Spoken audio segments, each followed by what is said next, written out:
is going to be about TikTok. And maybe even December 16th, when I was making TikToks, they weren't phenomenal. But I was making the TikToks, and I was kind of learning. And I guess if you follow me on LinkedIn, you saw that I hit over 200 posts on LinkedIn. And I'm wondering, I kind of like spitballing and like brainstorming on the spot. So like I did make a post about kind of the stuff that I'm doing on there and seeing how my TikToks themselves have kind of grown and evolved. And mobile video, like within the first 100 TikToks and then even halfway through the 100 to 200, I had like a bunch of moments where I was just like, are these even good? You know, like that's where I was at, because like they were doing, and I'll say poorly, as in like I'm talking about statistics, and some people don't really care about statistics that much, but like from a business aspect, the statistics and data matters. And the videos were doing really badly. Like they just weren't getting any views, weren't getting any likes, no comments. But like then I had the one video, that was the pack opening video, that I said John Morant and Kevin Hunter, which that video has the that video has the most amount of views, and I said the names wrong, and like people keep commenting, haha, like John Morant, and they with the laughing crying emoji, whatever. I said it wrong, all right? I know that I said it wrong. I was also sick. That's no excuse, but I was sick. But so, that video has like 30,000 views on it. That's my most popular video on the platform right now. But recently, I have had a couple videos that have, they've done fairly well. Like, and I mean fairly well as in like 10,000 views. Like I think one of them has 15,000 views. One of them has like 9,000 views. And I only have like 400. At this point, it's probably like, let me just look. Like 420-ish followers, maybe 430. But like, that's, if I'm getting 9,000 views on a video and I only have 400 followers, that's like, I'm going to do math on the spot here. I don't know. It's 10x, whatever. 4,000. Well, so if it were to get 4,000 views and I have 400 followers, that's 10 times the reach of my followers on the platform, which I think is, I've said it from the beginning, it's pretty crazy. TikTok is crazy. I haven't had any videos that have gone like super viral, like no videos with 1 million, but I think that's kind of coming with the territory a little bit. Like I'm not necessarily trying to make viral videos. Like I'm trying to make informative videos. But the informative videos aren't necessarily good, if that makes sense. Like I am learning how to make the videos. And I think the best way to describe it is like I look back when I first started making content for Instagram. Like I did A Palmer Designs. If you go back from March of 2017, I was making like MBA content for Instagram. And, I look back on it and it's not terrible, but like it's not good. Like I'll definitely say that it's not good. And I know I try to be a little bit more introspective, if that's, I don't even know if that's the correct wording, but like I try to look at the content I'm making and say, how can I make it better? Not, this is so great, because I don't know. I just, on the TikTok platform, it's interesting because like there's plenty of creators that make amazing stuff on there, but there's also plenty of creators that just like make, like, for lack of a better word, shit posting. I think that's a thing from Reddit. Like just posts that are not good.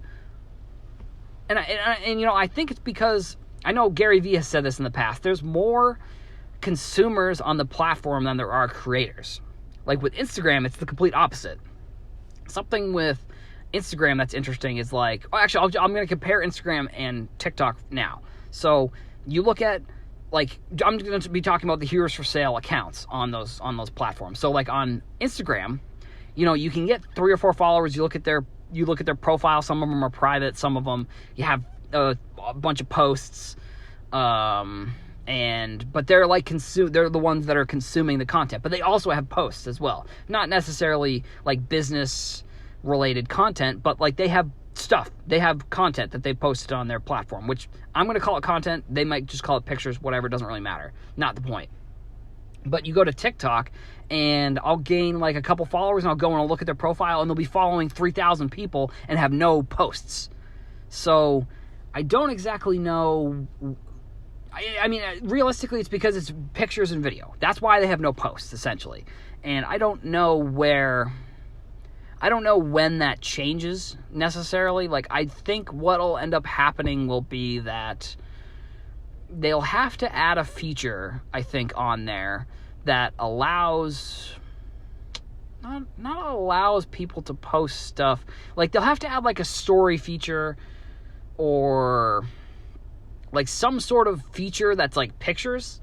And I don't know what that would be, because I don't think they'll just add pictures, because that changes the whole dynamic of the platform. Which, granted, that's what happened with Instagram and Snapchat, but like, I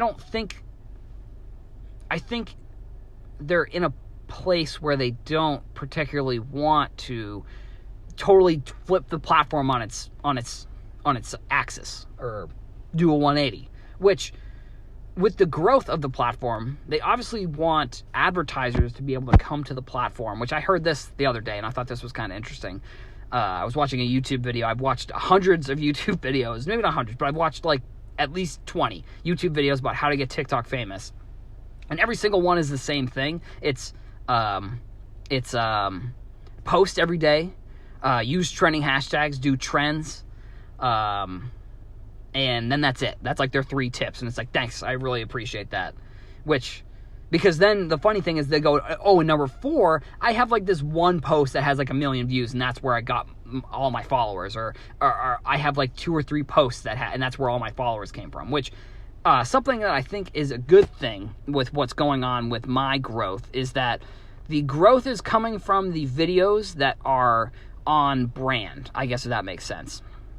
And there's nothing wrong with the opposite. Like, if I were to make a random video of like me cooking or something like that, and that got like 1 million views, I don't know if I would really want that, because, you know, you get however many followers from that post, from the however many views you get on that post, but like, they're not, I don't know the TikTok users' mindset exactly, because I'm trying to, that is another point, but I'm going to go back. So I wouldn't want one viral post that's like not a video of an informational type of thing, basically, or whatever, I don't know.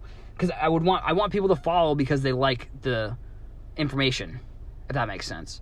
But like, you know, I mean, if I had a post that got 1 million views and I was able to get 300-400 followers from that, like, that would be, I mean, that would be great. That would be good. I'm not saying that's a bad thing, because once you get over 1,000, you can live stream, and that's what I'm trying to get to. You know, I have, in the past few days, I have had a couple videos that have had a lot of likes and views, and I've gotten a pretty consistent amount of followers, like 20 followers from those videos, which is really good, considering how slow it was to begin with, I guess.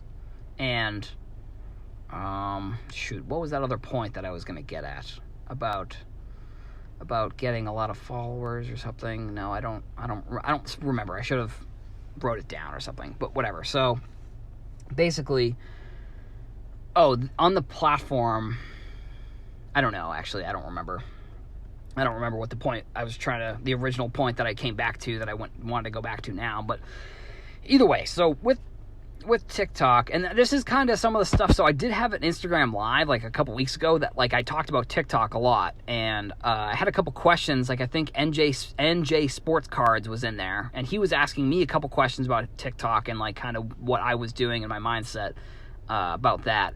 I think okay, so maybe this was it, but this is another point. There's a consumer mindset on the platform that people aren't exactly making content. They're more interested in the content that's on the platform already. But, you know, I see a lot of I see a lot of creators that have like informational type videos that like do very well, like have 100,000 views. Like, there's this one account that's like a financial account that I follow that has like 100,000 followers. And I think like if I were to, you know, I don't know if I've said this on the podcast or if I said it somewhere else, but like I was on TikTok in October of 2018. Like that's when I started using it because I saw there was a trend of YouTubers reaction videos that were making YouTube reaction cringe videos. But like the videos I was watching, that's kind of funny. Like that's funny. So I downloaded the app, and originally my picture was just like a sweet potato, which is like I was one of the people who was following kind of the same stuff that I was in the same boat as a lot of people that have now become my followers, I guess, on the platform. I didn't make any videos. Like, I didn't really start making videos until November. And from November, I mean, I made over 200 videos. And it's been more of, like, I think I'm learning how to make mobile video, which I think is a good thing. And I think the more mobile, like, it's a funny thing to say. The more mobile videos that I make, the better you become. Which is, I mean, I think Socrates said that or something. Somebody along history said that the more you practice, the better you'll get, which I'd say is pretty accurate considering, like I said, on my original Instagram at A. Palmer Designs, which was like a bunch of different names back in the day, but like in March of 2017, the content wasn't that good. So, like, you know, but looking back on it, you know, if I hadn't done that stuff, like, it wouldn't be where it was when I kind of stopped making that type of content, which I thought that type of content was really good. The other thing is when I'm posting, it feels like it did when I was posting on the Instagram. Like, I've gotten better at being able to predict when I think a video is going to go viral, if that makes sense. And I say that a lot. I say if that makes sense a lot, like I'm talking to somebody, but I'm not. So hopefully if you're listening to this, you just said, yes, that makes sense. Either way, I am learning how to make the videos, basically. And I've been able to finally figure out a way to, like, just specifically as an example, I made a video about the Tom Brady Contenders numbered to 10 refractor auto rookie card that sold for $230,000, I believe is what it sold for. That video went viral in the sense that it was like, I forget exactly how many views it might have gotten. Like, as I posted it, and an hour after I posted it had 1,000 views on it, which that is good for me, I would say. If it has 1,000 views within an hour, I think that means it's going to do well over the long term, which it did. I think it had, I forget exactly how many it had. I think it ended up with like 8,000 or 9,000 maybe. I could be wrong. I don't remember specifically. But when it was around like 4,000 views after I'd posted it 2 hours ago, I was like, I need to make another Tom Brady.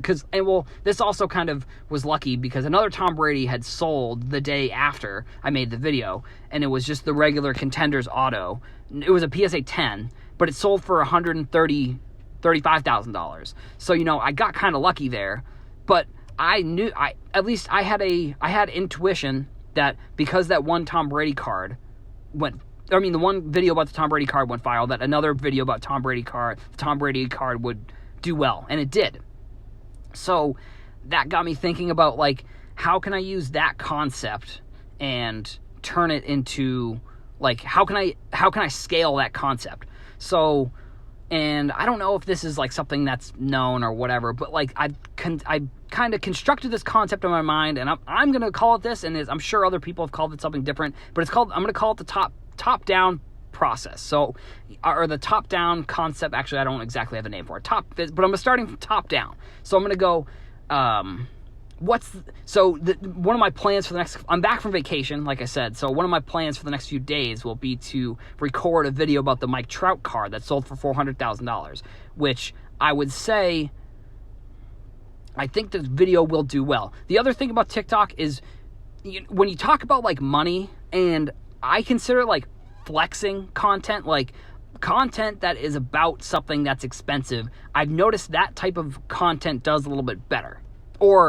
So it's really expensive or really inexpensive. Because I also had a video where I talked about the Cody Bellinger card that I bought for $5. So that's where I want to start like with the Mike Trout card. That is the Superfractor Auto that sold for $400,000 a couple year ago.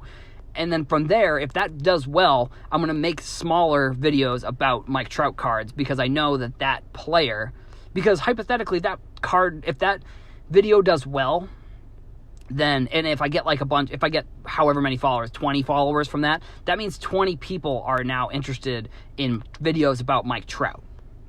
And that will be kind of the top-down process, essentially.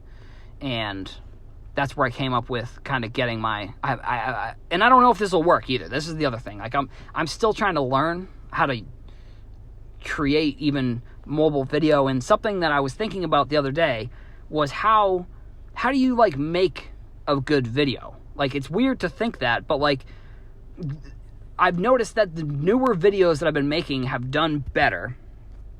They've done better, first of all, but also because I think that they're just better videos. Like, and the way that I was in my head that made sense to me, the way that I kind of not exactly formulated, I guess is the term, is the word that I'm going to use, but that's maybe not the correct term.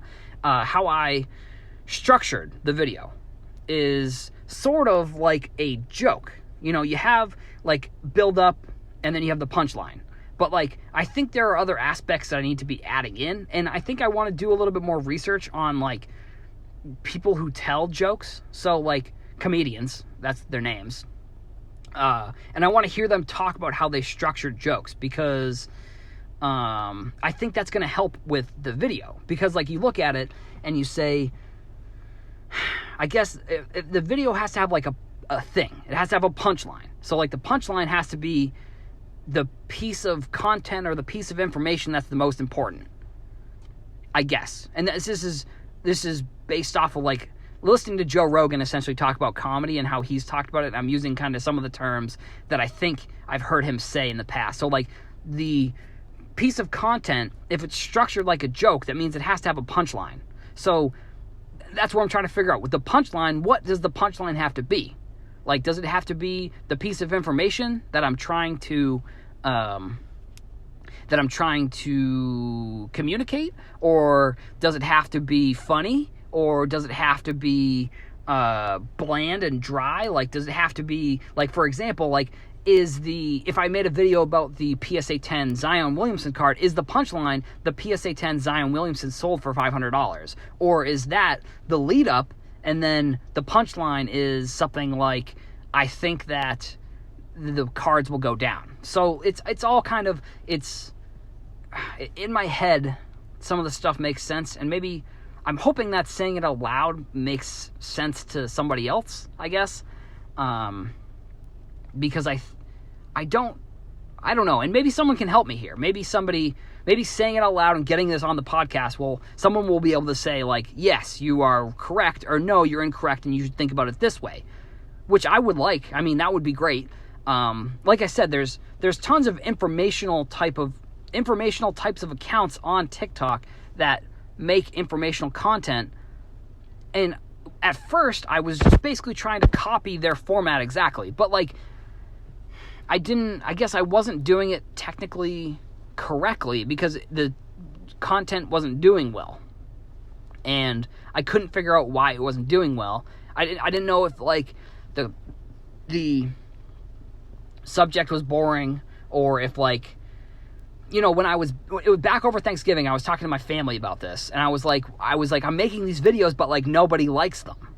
And my sisters were like, well, maybe it's just because there aren't people on the platform that like that type of content yet. And I was like, I mean, I think that could be true, but in my head I was like, but there's a billion people on this platform. There has to be, I don't know, 100,000 people that are interested in sports cards. Like,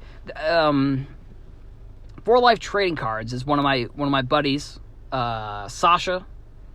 He is I mean, he is in the game. I'll tell you what. He is in the game.